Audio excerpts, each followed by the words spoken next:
अस्सलाम वालेकुम and welcome to global info.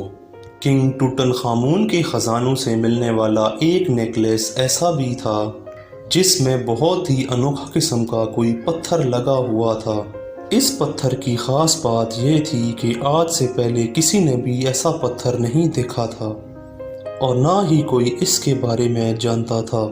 Greenish और येलो किस्म के इस पत्थर को जानने के लिए हज़ारों एक्सपर्ट्स बुलवाए गए, लेकिन पत्थर का ये छोटा सा टुकड़ा किसी की समझ में नहीं आ रहा था।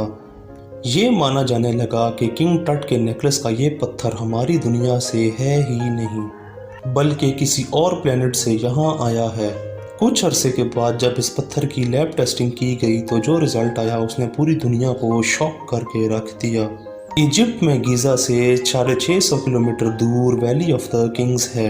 यहाँ से हमें किंग टट के साथ दफन हुआ उनका ख़जाना मिला था, जिस पर एक वीडियो मैं पहले भी बना चुका हूँ।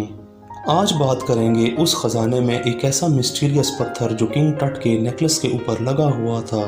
एक्सपर्ट्स ने इस मिस्ट्री को क्रैक करने की बहुत कोशिश की, लेकिन वो नाकाम रहे। कुछ अरसे बाद लैब टेस्ट में ऐसा रिज़ल्ट आया जिसने सबको हैरान कर दिया। जिसको वो इतने अरसे से पत्थर मान रहे थे वो असल में पत्थर नहीं बल्कि एक कांच का टुकड़ा था। एक्सपर्ट्स को अब एक चीज़ परेशान कर रही थी कि इस कांच के टुकड़े की हमारे नॉर्मल कांच के टुकड़े से प्रॉपर्टीज़ बिल्कुल मुख्तलिफ हैं। नॉर्मली वॉल्केनिक लावा जब ठंडा होता है तो वो कांच बन जाता है, लेकिन ये टुकड़ा देखने में वॉल्केनिक लावा वाला कांच भी नहीं लग रहा था। लैब टेस्ट से एक और बात पता लगी कि ये कांच का टुकड़ा 1800 डिग्री से भी ज़्यादा पे बनाया गया है, जबकि वॉल्केनिक से उबलता हुआ लावा सिर्फ 1100 डिग्री होता है। अब आपको बताते हैं कि ये मिस्ट्री क्रैक कैसे हुई।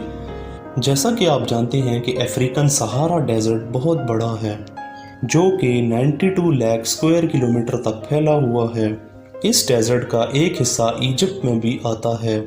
एक दफ़ा यहाँ से एक काफ़िला गुजर रहा था तो उनको रेत के ऊपर कोई चमकती चीज़ नज़र आई, और ये कांच की वही किस्म थी जो किंग टट के नेकलेस के ऊपर लगा था।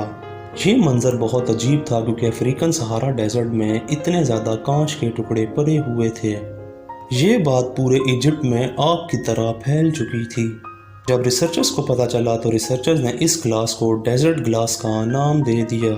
लेकिन ये ग्लास यहाँ तक कैसे आया, इसमें तो दूर दूर तक इंसान का नामो निशान ही नहीं है।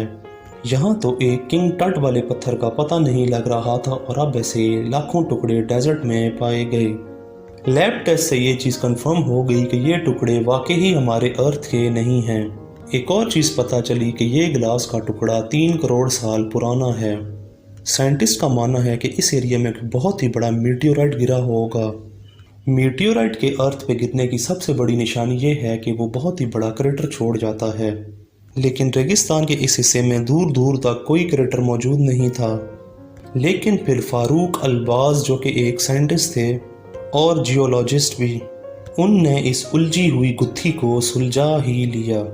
उनने सैटेलाइट इमेज के ज़रिए यहाँ ऐसे स्पॉट की निशानदेही की जहाँ किसी दौर में मीटियोराइट गिरा था, और आज से 7000 साल पहले इस डेजर्ट में लेक्स भी हुआ करते थे। ये ग्लास चूँकि 3 करोड़ साल पुराना था और उस दौर में यहाँ हरियाली भी हुआ करती थी। जब यहाँ पर आग से बड़ा मीटियोराइट गिरा तो उसने सैंडस्टोन्स को पिघला दिया, और जब वो पिघलता हुआ ठंडा हुआ तो उसने ये पत्थर तैयार कर दिया जो नदियों के प्रेशर से बहता हुआ यहाँ आ गया।